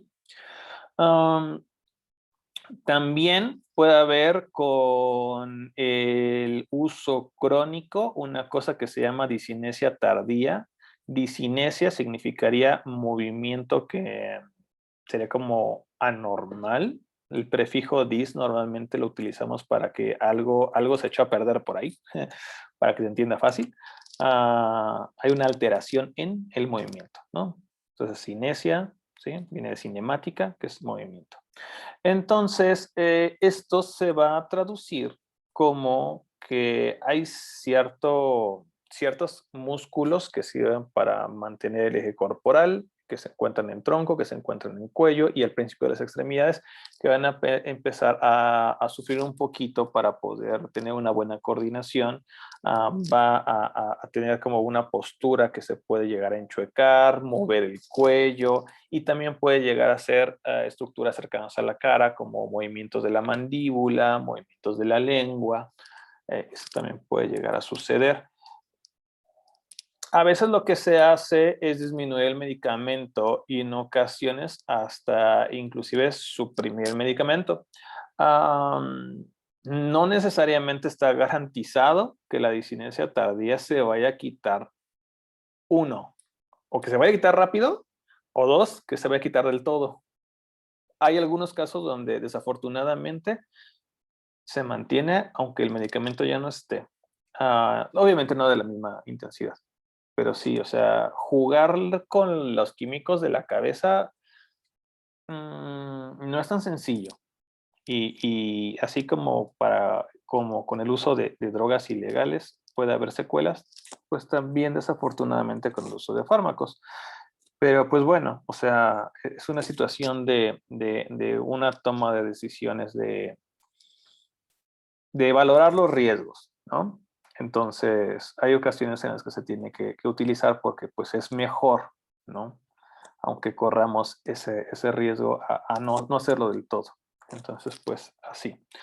Hay algunos medicamentos que tienen más potencial de tener efectos secundarios que otros. Entonces, la clozapina y la risperidona, por ejemplo, para este tipo de efectos extrapiramidales, tienen un mejor perfil de seguridad. ¿Sí?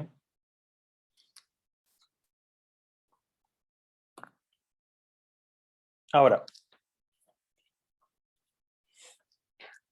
además del efecto deseado, que es atender la problemática de las alucinaciones, de la inquietud, de que no se pueda calmar, ese tipo de cosas, también hay otras cosas que pueden llegar a activar o inactivar en este caso y sirven para bien.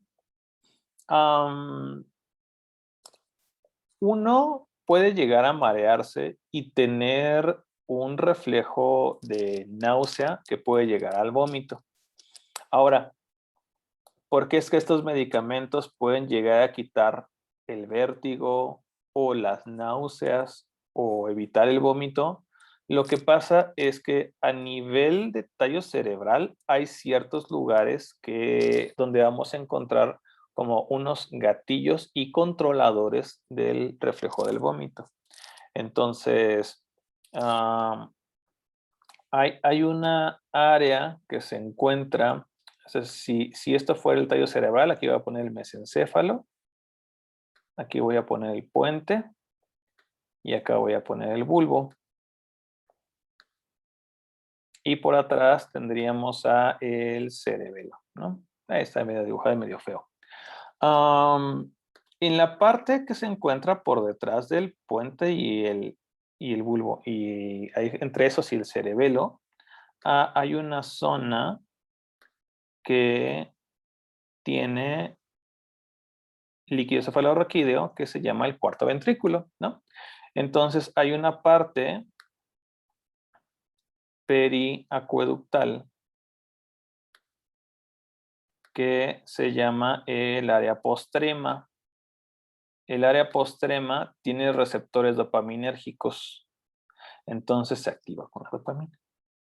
Entonces, este de aquí, junto con otro sistema que viene desde el oído, voy a poner el oído por acá, aquí van a tener ahí los canales semicirculares, va a mandar la información a la zona lateral del sistema reticular y hay otra zona que va a tener los núcleos del reflejo del vómito que también utilizan dopamina. Entonces, en la medida en la que lo bloquees, tienes un antiemético, que es un medicamento que evita el vómito, que lo hace de manera muy potente. ¿Sí? Entonces, por eso es que estos fármacos aquí vienen como con este efecto antiemético. Entonces, hay algunas veces que se utilizan estos fármacos no para problemas como de esquizofrenia o de cosas por el estilo, sino porque pues, la persona tiene muchas náuseas, ¿no? Entonces, por ejemplo, la meclicina y el didinato lo recetan a cada rato, lo agarran en las farmacias, lo agarran como sin receta o nada, porque pues lo utilizan antes de viajar, por ejemplo, en carretera, ¿no? O para subirse a algún juego mecánico, cosas por el estilo, es bastante común, ¿no? La escopolamina para cuando van a viajar en barco también es de uso relativamente común. La domperidona es muy utilizada cuando tienen algún tipo de radioterapia. Igual que para otro tipo de medicación en contra del cáncer, porque también les da muchas náuseas a los pobres. Entonces pueden llegar a utilizar estos fármacos que bloquean la actividad en área postrema. Y así, como ven. Está bueno, ¿no? Otros efectos que pueden tener, como bloqueamos receptores de monaminas, de catecolaminas, pues también estos no van a ser la excepción y van a tener efectos a nivel periférico. Ahora, habíamos dicho, puedes bloquear el sistema del estrés, sistema adrenérgico por dos maneras, que puede ser bloqueando receptores alfa o bloqueando receptores beta o bloqueando los dos, ¿sí? En este caso van a estar más dirigidos a bloquear receptores alfa, ¿sí? Entre los receptores alfa hay alfa 1, alfa 2, ¿sale? En este caso, ¿alguien sabe lo que es la hipotensión ortostática? Es cuando hay como una disminución de la tensión arterial, pero por cambios de postura y que normalmente se puede asociar como a mareos o vértigo. Sí, sí. Entonces, de cuenta que tú tienes agua en tus venas y tus arterias, ¿sale? Te paras de repente y por gravedad el agua pues va a caer hacia el centro de la tierra, ¿no? Es decir, te va a faltar agua en la azotea, ¿sí? De repente la cabeza como que le faltó un poquito ahí de presión de agua para que estuviera bien la irrigación sanguínea a nivel cerebral y de repente sientes, sí puede ser mareo, puedes sentir como que se te apagan las luces de repente, o sea, sí puedes ver como borroso, te puedes inclusive hasta desmayar. Y es que el sistema nervioso tiene una manera muy peculiar de protegerse de eso. Entonces, es que, digo, o sea, es un vestigio evolutivo. Entonces, si tu cerebro siente que le falta irrigación sanguínea, lo que va a hacer es buscar que tú te encuentres en una posición donde por gravedad le llegue más agua. Entonces, lo que va a hacer es desmayarte. O sea, te va a tumbar al piso para que tu cabeza, en vez de que esté hasta arriba, se quede hasta abajo y entonces distribuyas la sangre por gravedad y le llegue a fuerza a la cabeza. Ahora, tienes un pequeño detallito, pero muy importantito, que es que si pierdes de pronto la conciencia de buenas a primeras, pues te puedes pegar en cualquier lado, si te puede pasar algo peor, ¿no? Entonces, pues ni modo, ¿no? En eso no pensó. Entonces sí, es una baja de la presión por cambio de postura. Normalmente es esa sensación de mareo cuando uno se para rápidamente. ¿Sale? Esto así viene en los libros, que me parece de lo más chistoso. Sensación de levedad. Como que te sientes más liviano, como que te estás yendo, se está yendo la cabeza. Poiquilotermia, que es una palabra bastante rara, pero lo que quiere decir es que hay variaciones de la temperatura, ¿sí? Eso que no la puedes regular de forma adecuada. Y es que tu temperatura varía en función de tu ambiente. Habitualmente, si hace calor, sudas más, si hace frío, sudas menos. Entonces tú tienes receptores justo por debajo de la piel que se activan con norepinefrina y lo que hacen es, si está haciendo frío, se contraen. Te ves más pálido, ¿sí?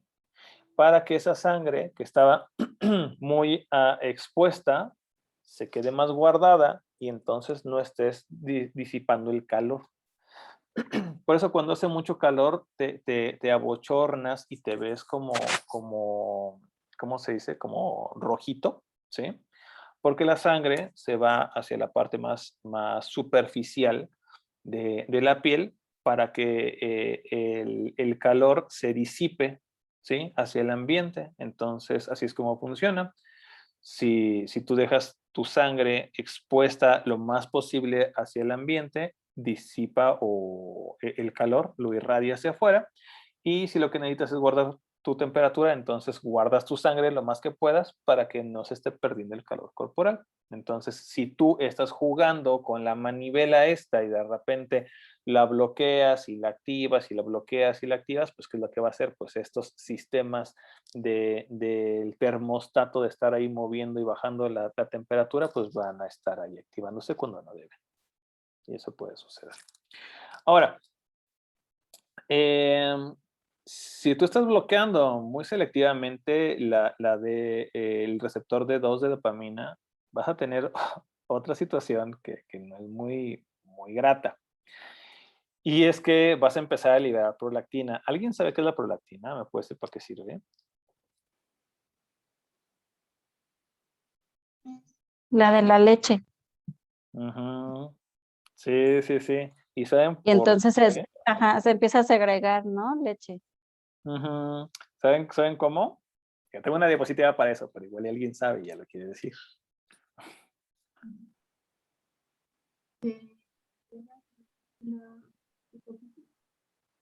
Ajá, sí, tiene que ver con la hipófisis. Se estimula cuando, bueno, la liberación es a través de el estímulo hipotálamo hipófisis, en el que a través de la succión del bebé se Ajá. produce esa liberación de prolactina y entonces produce la leche. Ajá, correcto. Entonces, mira, vamos a ver una diapositiva para que, para que veamos cómo está el rollo. Entonces, el bebito cuando está succionando va a activar una vía. Entonces, el seno materno va a estar inervado con unos receptores sensitivos que van a mandar la información a la médula espinal. La médula espinal va a irse para arriba su información, ¿no? Vía dorsolemniscomedial. Y además de decirle a la corteza parietal, oye, mira, te están succionando, ¿sí? También va a tener otra vía alterna que se va a dirigir hacia el hipotálamo. Específicamente va a estar inactivando el núcleo arcuato, que se les pongo como una flechita. Entonces, el núcleo arcuato sería este de acá. Y va a estar incrementando la actividad del núcleo supraóptico.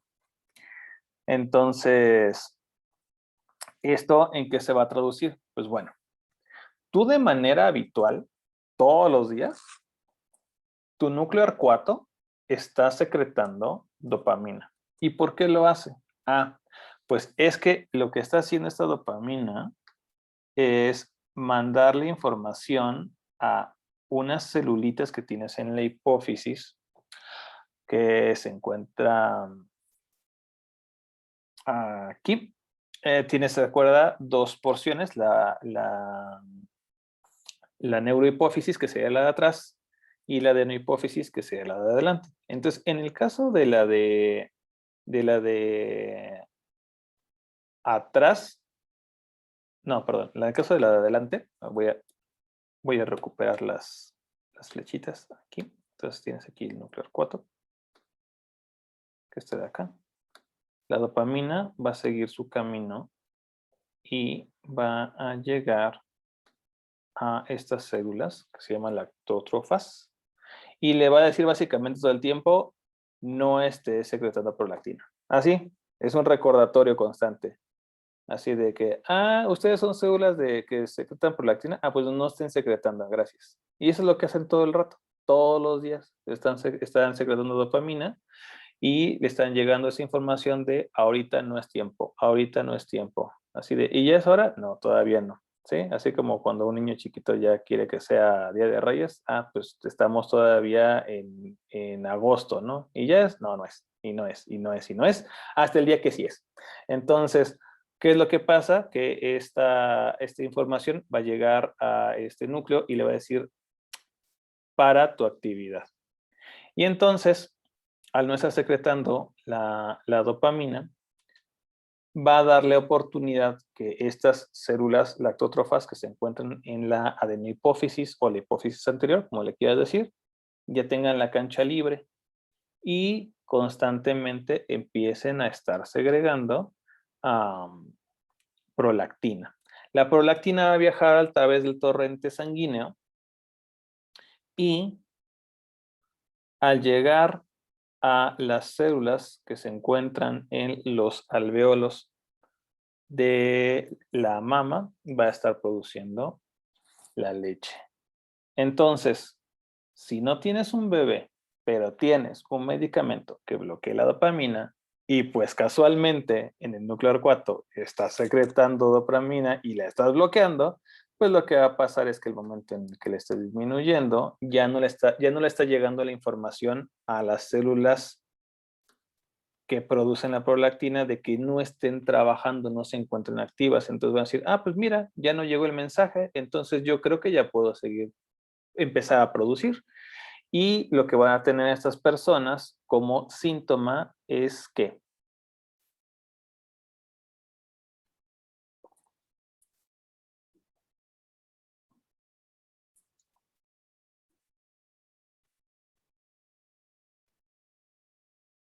¿cómo se llamaría eso?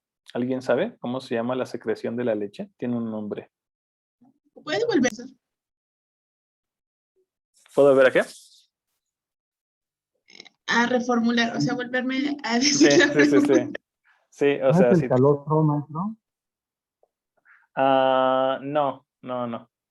La pregunta sería, si tú tienes un medicamento que bloquea la dopamina y entonces o sea, no le llega el mensaje a las células de que no están produciendo prolactina, ¿qué le va a pasar a la persona?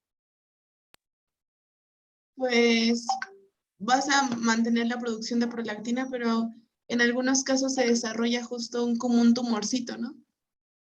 Un tumor en la hipófisis o no tanto. Eso ya es para otra cosa. Sí, o sea, una cosa sería el adenoma hipofisiario y otra cosa es la hiperprolactinemia secundaria a el bloqueo de dopamina. Sí, sí es distinto.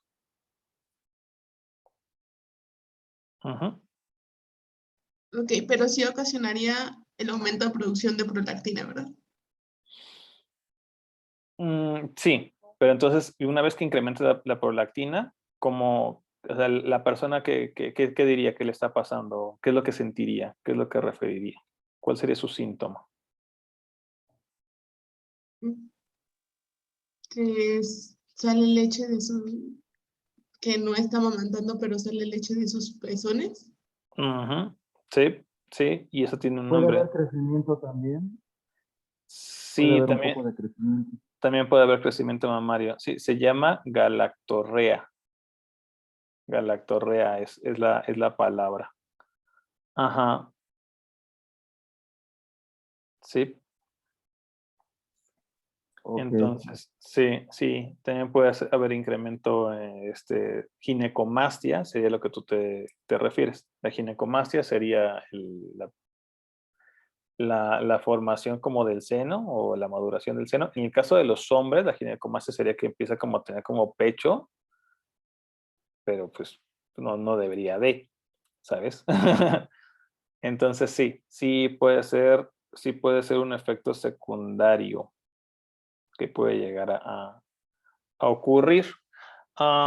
Entre los efectos adversos comunes de los neurolépticos estarían entonces los temblores, no sé si son los más frecuentes, los temblores, la hipotensión postural, que ya hemos comentado, el estreñimiento. También puede haber retención urinaria, ¿sí? Tiene que ver con cómo funciona la contracción del músculo liso que se encuentra en la vejiga y en el esfínter vesical. Puede haber ciertos problemas de confusión y también puede haber incluso disfunción sexual. Aquí, de aquí lo tengo porque quiero que vean dos cosas. Le voy a poner unas flechitas para que veamos exactamente lo que le quiero hacer saber. no nos perdamos. La afinidad por receptores D2 es distinta dependiendo del tipo de fármaco. Entonces, por ejemplo, la clozapina tiene menos afinidad, es decir, el efecto neto que buscamos es menor que, por ejemplo, la clorpromacina. Sin embargo, los efectos secundarios de la clorpromacina son mayores que la clozapina. ¿Sí? Ahora, ¿por qué es importante de repente tomar esto en consideración? Esto de la potencia que pueden tener. Por eso tengo la imagen de su derecha. ¿Sí? Aquí en la imagen de la derecha van a poder ver que es un mismo fármaco. ¿Sí? Un mismo fármaco, la flufenacina. ¿Sí? Y vean la tasa de recurrencia dependiendo de la dosis. ¿Sí? Entonces, dependiendo de la dosis que tenga, más baja a más alta, la tasa de recurrencia va a estar bajando. Entonces, ¿qué quiere decir? A más dosis, a más potencia, la tasa de recurrencia de la esquizofrenia se hace menor. Lo mismo ven con el haloperidol. Entonces, una dosis baja de haloperidol, como 25 miligramos, tiene una tasa de recurrencia de más de la mitad de los casos. ¿Sí? O sea, pues es un montón. Ahora, si le vas incrementando la dosis, entonces ya puede ser que estos episodios vayan disminuyendo en frecuencia hasta que se hagan mínimos. Ahora, el problema es que para que se hagan mínimos requiere de haber pasado de 25 a 200 miligramos, es que son casi 10 veces. Sí, sí, te das cuenta, es un montón. Ajá. Y lo mismo aquí, ¿no? O sea, en la flufenacina, la dosis era de 1.25 y subió a 12.5. Este sí, literal, subió 10 veces. Entonces, ¿se acuerdan lo que yo les había comentado? De que para psicofarmacología se utiliza la dosis mínima efectiva. En este caso, si esa dosis mínima hay una gran recurrencia. Mientras más vas incrementando, obviamente van incrementando los efectos secundarios. Entonces ahí es donde la balanza se tiene que estar revisando, ¿no? Qué tanto es benéfico una u otra cosa? Y esa es la gran dificultad para tratar este tipo de enfermedades. Sí, entonces es un problema, definitivamente. Sí. Pues bueno, le dejo esta nada más para el final. Aquí nada más importante, la fatiga va a ser más alta en el medicamento que ve más abajo y los temblores van a ser más altos en el medicamento que ve más arriba. Entonces, hay ciertas dificultades. Puede ser que el paciente esté como más aletargado, pero tiene menos temblores, o que esté más activo, pero desafortunadamente pueda llegar a tener más efectos evidentes. Y pues bueno, con eso terminaríamos porque ya son las 10 y pues quiero respetar su sagrado sueño. Espero que hayan sido de su agrado y a futuro les sean útiles estas clases que hemos tenido. Si tienen alguna última duda, pues la escucho y pues me despido diciendo que fue un placer estar con ustedes. No, muchas gracias. Gracias y buenas noches a todos. Gracias, profesor. Hasta luego. Bonita noche. Igualmente, para servirles.